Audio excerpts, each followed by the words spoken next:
Hi everyone, my name is Farid Yaghini, Chairperson of Camp Aftermath. Welcome to another amazing episode of our video blog initiative. First of all, thank you Spectre Gunship for this fly-ass t-shirt. Spectre Gunship, if you don't know them, get to know them. Ex-military guys, band out of Perth, Ontario, working with Chio, doing amazing work. With that, tonight's episode is about how Camp Aftermath brings everything back home on Phase 3. Of course, if you've been following with us with Phase 1 being suitability, understanding the trauma, some work here in Canada, Phase 2 being deploying to Costa Rica, where we get involved in volunteerism. If you follow us on Instagram, Facebook, so any kind of social media platform, you'll see the day-to-day of what happened there. And of course, now the most important phase of all this program is Phase 3. How do we bring it home? Long-term management. One of the ways that we do this is follow up with our participants once a week digitally through VTC's visual meetings, basically. And we talk about basically short-term goals that we've set ourselves. Now these goals were started off, Dr. Whalen, being our mental health expert, set this up for success by we help you set each other short-term goals and in a SMART method. So meaning specific, measurable, attainable, relevant, and time limited.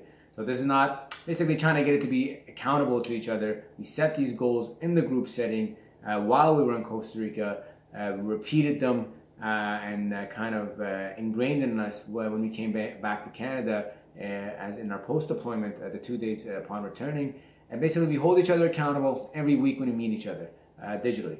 So when we go over, we check in, and we go over these goals that we have in 3 phases of our lives: in personal, social, vocational. So basically ingrained in every single aspect of our lives.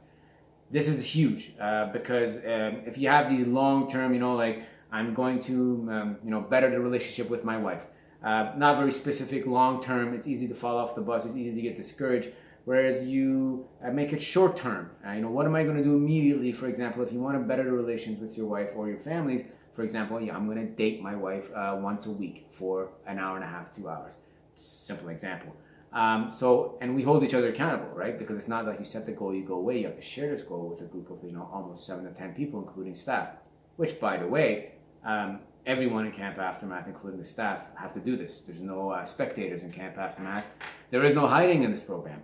And with that in mind, we meet each other, we discuss these topics, and then of course we do, we read the book that we talked about, self-optimization, which for this roto right now, it's Own the Day, and we follow up with them. So the whole idea of how do we bring these positive habits and practices home, including volunteerism, is basically through incremental steps that we take while in Costa Rica.